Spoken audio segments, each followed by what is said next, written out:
अपने goods buyer को बेच दे और बायर उनके प्राइस सेलर को ना दे, तो क्या सेलर के पास कोई राइट होगा? क्या वह गुड्स अपने पास रिटेन कर सकता है? तो आइए आज जानते हैं हम इस सेशन में कि सेलर के पास ऐसा क्या राइट है जब वह एक अनपेड सेलर हो जाता है। Hello everyone, welcome to the class of the sale of goods act 1930 and today we are going to do one of the right of unpaid seller, जो कि है right to line.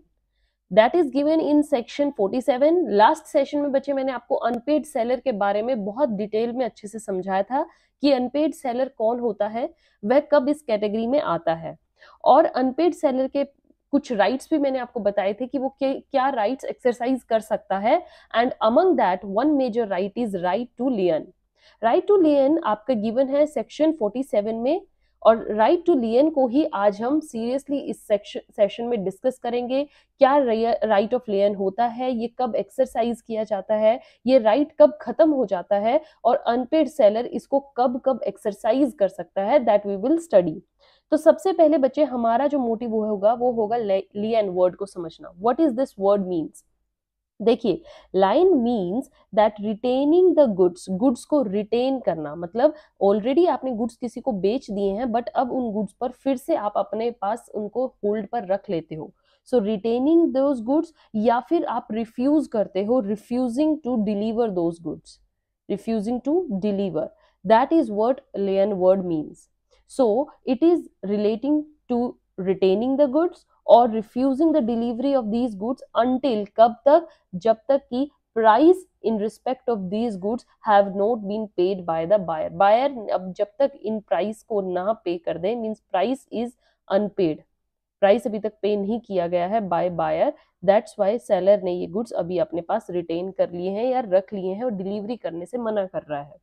So section 47 जो है बच्चे, ये हमें in detail यही provide करता है कि जो अनपेड सेलर होता है, अनपेड सेलर समझ गए ना, वो सेलर जिसको अभी तक फुल प्राइस नहीं मिला है। सो अनपेड सेलर जो होता है अपने गुड्स का, जो कि अभी उसके पोजेशन में ही है। ये चीज याद में रखनी है कि लियन वर्ड तब होता है बच्चे जब ऑल्दो वो गुड्स उसने बेच तो बायर को दिए हैं, पर वो गुड्स अभी भी सेलर के पास ही रखे हैं, और सेलर उनको डिलीवरी तभी करेगा जब बायर उनको प्राइस पे कर देगा। Okay, so who is in possession of them is entitled to retain this possession until, कब तक? जब तक कि पेमेंट या उसका जो भी पूरा प्राइस था वो उसको नहीं मिला है। और ये केस कौन कौन से होंगे, कब कब? मेनली जरूरी क्या है? Where the goods have been sold, means goods जो है वो सोल्ड कर दिए हैं, and there is no stipulation, मतलब नोट ऑन क्रेडिट, क्रेडिट पर नहीं बेचे हैं, ठीक है, या फिर क्रेडिट पर बेचे हैं तो क्रेडिट वाला टाइम जो है वो एक्सपायर हो गया है, ठीक है ना। तो कोई कंडीशन नहीं है क्रेडिट पे हो या कैश बेसिस पे हो, वो टाइम एक्सपायर हो गया। Okay, then next is where the goods have been sold on credit, means यहाँ पर तो मैंने बताया था कि नोट ऑन क्रेडिट हो। सेकंड, अगर क्रेडिट पर बेचे हैं on credit, then that term of credit has expired. Okay, term जो है वो एक्सपायर हो चुकी है, मींस उसने बोला था कि मेरे 1 महीने के अंदर आप पैसे दे देना तभी मैं आपको गुड्स दूंगा, और 1 महीना पूरा क्रॉस हो चुका है, 1 महीने के अंदर भी बायर ने पेमेंट नहीं करी है, तो सेलर के पास राइट है कि वो ये राइट टू लाइन को एक्सरसाइज करे। थर्ड कंडीशन क्या है? Where buyer becomes insolvent, buyer जो है वो इंसॉल्वेंट हो गया है, मतलब अब वो पैसा दे ही नहीं सकता, उसके पास अब कोई ऐसी कंडीशन कोई ऐसी सिचुएशन ही नहीं है, सारी जितने रास्ते हैं पेमेंट देने के वो बंद हो गए, वो कंप्लीटली इंसॉल्वेंट है, तभी भी सेलर गुड्स को रिटेन कर सकता है। और बच्चे ये जरूरी नहीं है कि बायर इंसॉल्वेंट हो गए लेकिन क्रेडिट का टाइम अभी रहता है, पीरियड टाइम, जैसे 3 महीने का टाइम दिया था और 2 महीने के अंदर बायर इंसॉल्वेंट हो गया, तो ये नहीं है कि वो जो 1 महीना रहता है सेलर वेट करे, जैसे वो इंसॉल्वेंट हुआ तभी पोजेशन कर सकता है, क्रेडिट का टाइम रहता हो या ना रहता हो दैट डजंट मैटर। समझ में आया अच्छे से? जैसे मैं आपको एक एग्जांपल देती हूँ, सपोज कीजिए 1 जनवरी को, ठीक है, सेलर है, यहाँ पर ए लगा लीजिए, ये सेलर है, 1 जनवरी को अपना एक हॉर्स, सपोज कीजिए हॉर्स को बेचता है, किसको? बी को, बी को बेच देता है, और जो बायर है having a right to take the delivery any time, मतलब उसका राइट है कि वो किसी भी टाइम जब उसकी मर्जी हो ले जा सकता है घोड़े को खोलकर, एंड प्राइस जो है वो कब तक दे सकता है? 1 मार्च तक, 1 मार्च को देगा। तो अब यहाँ पे 2 कंडीशन है बच्चे, अगर वो 1 फेब को ही इंसॉल्वेंट हो गया है तभी भी ए हॉर्स को अपने पास ही रखेगा, राइट इसको रिटेन करके रखेगा। And if buyer has not taken the delivery वो 1 मार्च तक नहीं लेके गया है, और अगर वो लेटर ऑन आके, मतलब कोई डेट है जैसे 1 मार्च तक का टाइम था कि लेके जा सकता है, सपोज कीजिए 5 मार्च को आता है कि मुझे दीजिए, सेलर कैन रिफ्यूज, सेलर अभी भी रिफ्यूज कर सकता है अगर बायर अभी भी पेमेंट ना करे। अगर बायर पेमेंट कर रहा है और सेलर को लग रहा है कि सामान ऐसा ही है, मैंने घोड़ा किसी को बेचा भी नहीं, तो हाँ भाई ले जा, लेकिन वो 1 मार्च के बाद पैसे के साथ ही घोड़े को खोलने देगा, otherwise not. So goods have been sold on credit, लेकिन यहाँ पर क्रेडिट का टर्म पीरियड एक्सपायर हो गया है, तो यहाँ पर भी लायन एक्सरसाइज कर सकता है, right. Now what is the legal effect of this right? Right to lien का लीगल इफेक्ट क्या होता है, मतलब लीगल नजरों में ये कहाँ कहाँ तक इसका हम इफेक्ट्स देख सकते हैं और ये बता सकते हैं that it is valid. First is right of lien is linked with possession and not with title. ये चीज याद रखनी है बच्चे कि पोजेशन से रिलेटेड है। अगर सेलर के पास पोजेशन नहीं है, गुड्स वो बायर को ऑलरेडी दे चुका है कि ले जा, कोई नहीं लेटर ऑन पैसे दे दिए, तो वो लाइन नहीं कर सकता क्योंकि आपके पास पोजेशन नहीं है।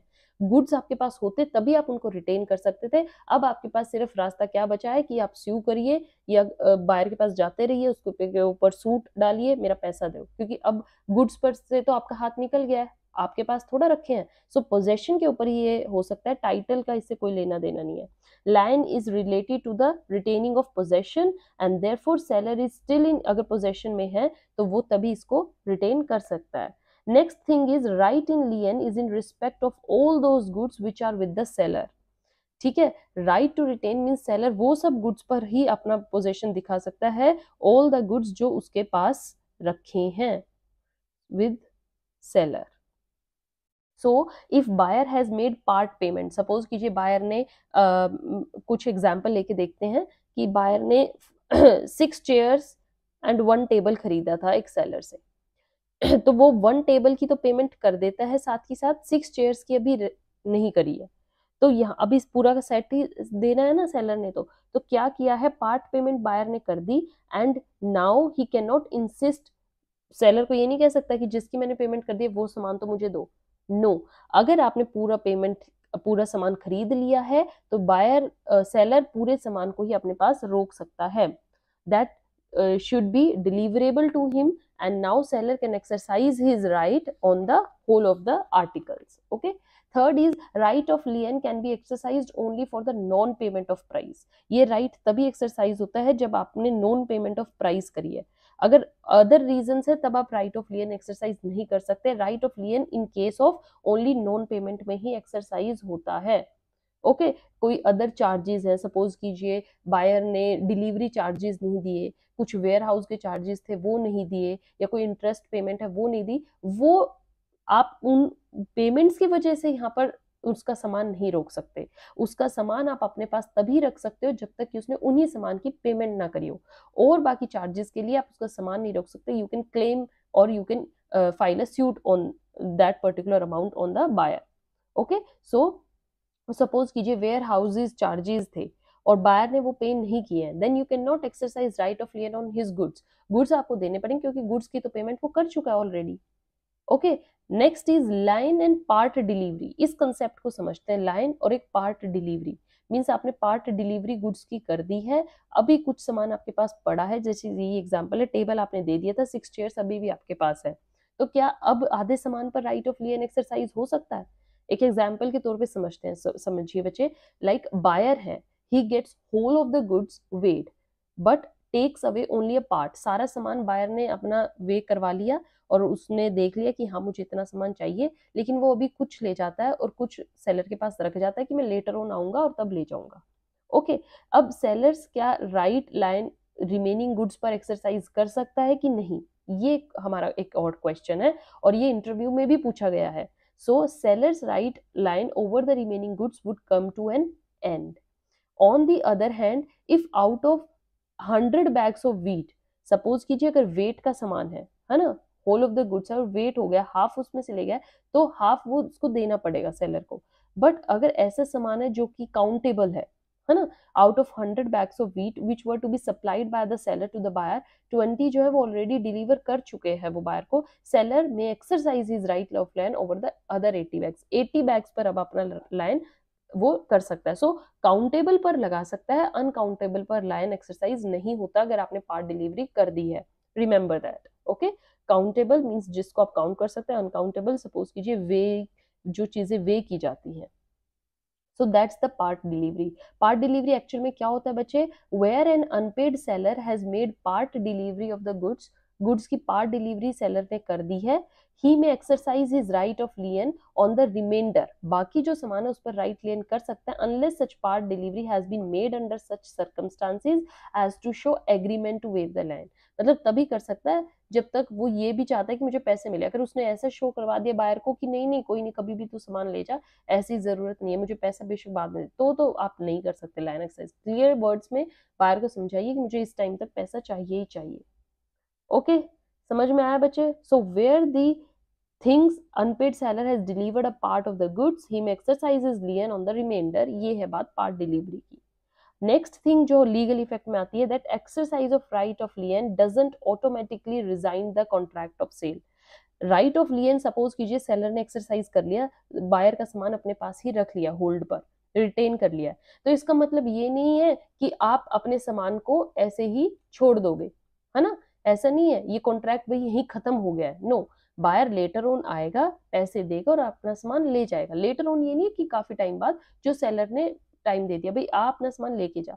राइट ऑफ लियन का एग्जैक्ट मतलब ये नहीं है कि आपने कॉन्ट्रैक्ट ऑफ सेल को ही खत्म कर दिया, बस अब बायर का भी हक गया और मेरा जो सामान है वो मेरे पास रहेगा, नहीं। Right of lien is just एक वार्निंग होती है बायर को देनी कि आपका सामान मेरे पास है और मैं जब तक नहीं दूंगा, जब तक पैसे नहीं दूंगा, पैसे दो और ले जाओ। तो ये एक तरीके की वार्निंग है बायर को to give the price as soon as possible. Okay, so next is now an unpaid seller's right of lien may be lost in any of the following ways। अब हम देखेंगे कि कौन से ऐसे वेज है जिसमें अनपेड सेलर का राइट ऑफ लियन वो एक्सरसाइज नहीं कर सकता, राइट ऑफ लियन खत्म हो जाएगा, मतलब अब उसको सामान बायर को देना ही पड़ेगा, वो फर्दर एक्सरसाइज नहीं कर सकता वो गुड्स। तो हम वो चेक करेंगे कि वो कौन सी सिचुएशन है जिस पर राइट ऑफ लियन खत्म हो जाता है। So very first is by payment of price. ये तो बिल्कुल इजी थिंग है कि जैसे ही पेमेंट बायर ने कर दी तो तब तो भाई सामान देना ही पड़ेगा सेलर को, यहाँ पर तो कोई इशू वाली बात नहीं है, पेमेंट दीजिए और सामान ले जाइए, राइट ऑफ लियन अब आप एक्सरसाइज नहीं कर सकते। So the right of lien comes to an end when the seller ceases to be an unpaid seller. जैसे ही वो अनपेड सेलर की कैटेगरी से बाहर आ जाता है, मतलब उसको प्राइस मिल जाता है, तभी उसका राइट ऑफ लियन खत्म हो जाएगा। नेक्स्ट कौन सी सिचुएशन है, by delivery to the carrier. Suppose कीजिए सेलर ने जो सामान था वो कैरियर को दे दिया है, डिलीवरी में डिलीवरी कर दी है, अब भी वो नहीं कर सकता राइट ऑफ लियन। राइट ऑफ लियन तभी कर सकता है जब तक सामान उसके पास है। जैसे ही उसने सामान को डिलीवरेबल स्टेट में डाल दिया, मतलब अब वो रास्ते में है, सामान चल रहा है, he is out of the position of seller, seller की पोजीशन से बाहर आ गया है, तब सेलर उन पर राइट नहीं लगा सकता राइट ऑफ लियन। अब उसके पास एक ही रास्ता बचेगा, that is right to stop the transit. Okay, सामान का जो ट्रांसिशन चल रहा है, ट्रांसपोर्टेशन को वहीं रोक दे, वो राइट एक्सरसाइज कर सकता है बट लाइन नहीं कर सकता। Okay, so delivery of goods to the carrier for the purpose of transmission by buyer को सामान देने के लिए उसने जैसे करियर में सामान डाल दिया, भाई इसको लेके जा, मतलब डिलीवरी कर दी, तो यहाँ पर क्या है, delivery to the carrier gives the end to the right of lien. Okay, but seller यहाँ पर राइट टू स्टॉपेज एक्सरसाइज कर सकता है, वो अलग राइट है, वो हम नेक्स्ट सेशन में डिस्कस करेंगे। Okay, then the third thing is the by buyer, मतलब थर्ड कब राइट ऑफ लियन खत्म हो सकता है, एक तो हमने पेमेंट करा है, एक ये करियर मतलब जैसे ही ट्रांसपोर्टेशन में डाला, then the third is by buyer, buyer के द्वारा भी राइट ऑफ लियन खत्म करवाया जा सकता है। कैसे, lien comes to an end जब बायर जो है वो गुड्स की पोजेशन ऑब्टेन कर लेता है ना। जैसे यही मान के चलिए कि करियर में सामान था, वो जा चुका है और बायर को पोजेशन मिल गई, मतलब सेलर के पास पोजेशन ही नहीं है, सामान ही नहीं है, तो राइट ऑफ लियन की एक्सरसाइज करेगा। तो third thing is by the buyers possession, जैसे ही सामान बायर की पोजेशन में आया, सेलर का राइट ऑफ लियन खत्म हो गया। Fourth is by waiver. Waiver is very simple thing कि सेलर ही ने ही खुद से मना कर दिया कि मैं राइट ऑफ लियन एक्सरसाइज नहीं करूंगा, हम मुझे तुम पर विश्वास है, तुम मेरा पैसा दे दोगे, लीजिए अपना सामान ले जाओ और मुझे पैसा पे कर देना, मतलब वो खुद से ही एक्सरसाइज नहीं करना चाहता राइट ऑफ लियन को, तो फिर तो राइट ऑफ लियन ऑटोमेटिकली खत्म हो गया। So right of lien of the seller can come to an end if he himself waives the right. It should be express या इम्प्लाइड टर्म में होना चाहिए कि मैं राइट ऑफ लियन को एक्सरसाइज नहीं कर रहा हूँ। Then the next point is, next कौन सा केस होगा जिसमें राइट टू लियन खत्म हो जाएगा, that is disposition of the goods by the buyer. Okay, मतलब गुड्स जो है बायर ने डिस्पोजिशन एक जगह से दूसरी जगह रख दिए हैं। सो अनपेड सेलर का right of lien is not affected by any sale या disposition of goods by the buyer, कब तक, जब seller himself assents sub sale, मतलब सेलर खुद ही कह देता है बायर को हाँ तुम ये कर सकते हो। सपोज कीजिए एक एग्जांपल लीजिए, ए था, ए ने सामान बेचा बी को, बट अभी सामान किसके पास रखा है, ए को, तो ए तो बी को तभी देगा जब बी पैसे देगा। अब बी ने क्या कहा ए को कि ऐसा है जो आपके पास सामान है, खरीद तो मैंने लिया है, अब मैं ये सामान सी को बेच रहा हूँ, आपके पास सी आएगा और सी को दे देना ये सामान। तो सपोज कीजिए सी आता है और ए सी को दे देता है बी का जो खरीदा हुआ सामान था, तो पैसा तो बकाया अभी बी से रहता ही है ना, क्योंकि सी तो बी को देगा पैसे। बी ने, समझ रहे बच्चे कंडीशन क्या है, ए सेलर है, ए ने बी को सामान बेच दिया बट बी ने पैसे नहीं दिए और सामान ए के पास ही रखा है। बी फोन करके ए को कहता है कि मेरा एक मैंने ये जो गुड्स थे ये मैं आपके पास से इसलिए लेके जा रहा क्योंकि ये मैंने ट्रांसफर कर दिया थर्ड पर्सन को, तो सी आएगा उसको ये मेरा गुड्स दे देना। सी आता है, सेलर ने विदाउट एनी थॉट सी को दे देता है, ये भी नहीं सोचता कि अभी बी ने मेरा पैसा भी नहीं दिया, तो वो सी को दे देता है। तो अब ना तो ए के पास गुड्स रहे पोजेशन के, और पोजेशन का बी के पास भी नहीं, किसके पास चले गए, थर्ड पर्सन के पास। तो यहाँ पर भी राइट ऑफ लियन एक्सरसाइज नहीं कर सकता क्योंकि सेलर के पास पोजेशन है ही नहीं। समझ में आया बच्चे? So this is what right to lien. आपको अच्छे से समझ में आया, थॉट की मतलब आपको बिल्कुल क्लियर हो गया है। Section 47 is very very important and I make you understand with very live examples. अच्छे समझिए और जो डाउट्स है उनको कमेंट सेक्शन में लिख दीजिएगा। We will take separate session of this doubt. Till then have a good day, thank you.